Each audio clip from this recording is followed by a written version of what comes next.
Оном сан зөвлөж байна. Сайн байцгаана уу? Би оном сангаас хэрэгжүүлж байгаа эрүүл илүү хөтөлбөрийн ажилтан Пүрэв Жаргал байна.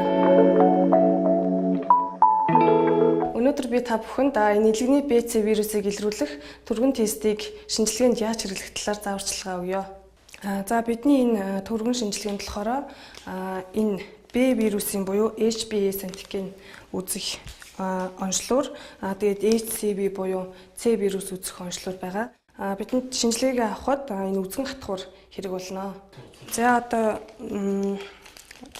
BC вирусынхаа онцлогыг задлж тавина.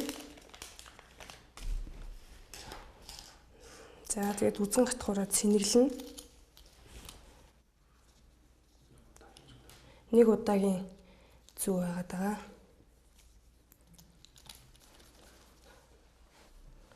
За энийг 5 дээр тааруулсан байхад их зүгээр байдаг. За өвчтнийхаа гарыг бариад.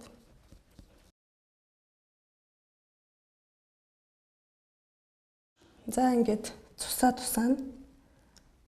За тэгээд C вирусынх дээр болохоор HCV гэсэн энэ сэмплэ тусаана. Энэс бол 2 туслыг тусаахад болно. Тэгээд B дээр болохоор B-ийн самплыг 2 туслыг. Тэгээд тестээ нэг 10 минутын дараа үүсгэхэд хариу нь гарна.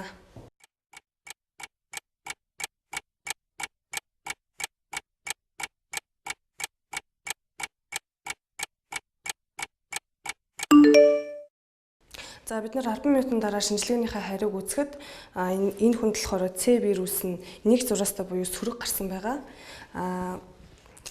B вирус нь болохоор энэ T гэсэн үсгэн дээр ахаад давхар зураас гарна гэдэг нь болохоор B вирусын халдвартай байна гэсэн үг. Нэгэнт энэхүү өвчтөнд маань B вирус илэрчихсэн байгаа болохоор бид нар ахаад наривчлсан шинжилгээ хийхийн тулд ахаад хүнээсээ цус авнаа.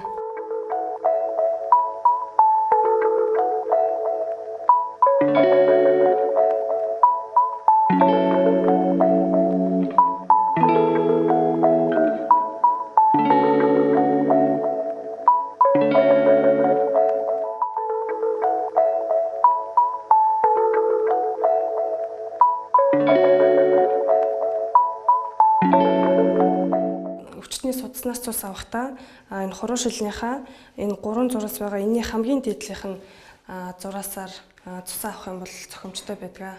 Ингээд авсан цусаа стандартын дагуу хадгалаад наривчлсан шинжилгээ хийх лаборатори руугаа явуулнаа. Элгийн хайрлын оном сан.